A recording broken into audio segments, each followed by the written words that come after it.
Oh, hello there. Our next question today comes from Todd, who tweets me, when is it economical to redeem miles versus buying your ticket?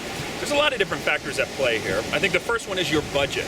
Say you're really cash strapped and you need to get somewhere, use your miles. You know, even if it's not the best absolute redemption, if it makes you happy, if it makes you feel good, and it enhances your life, then redeem for it. Don't always have to think that there's some hard and fast rule. You know, using miles to how you want to use them is winning. You know, yes, we want to maximize and get the most value, but sometimes, especially for last minute emergencies, you don't really have too many options, and I say just do it.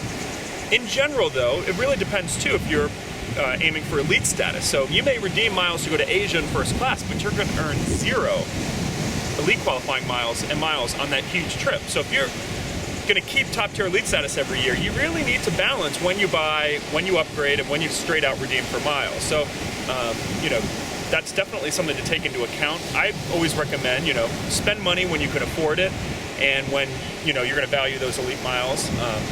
And in general, you want to be getting at least 2 cents per mile, in my opinion.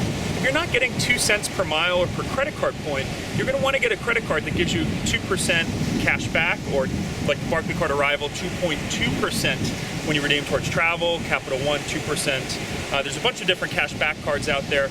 If you're earning 1 mile per point on your credit card, and you're redeeming those points for less than 2 cents, you really should switch to a card that's going to give you that cash back or that travel redemption options, because traditional miles may not be working out in your favor.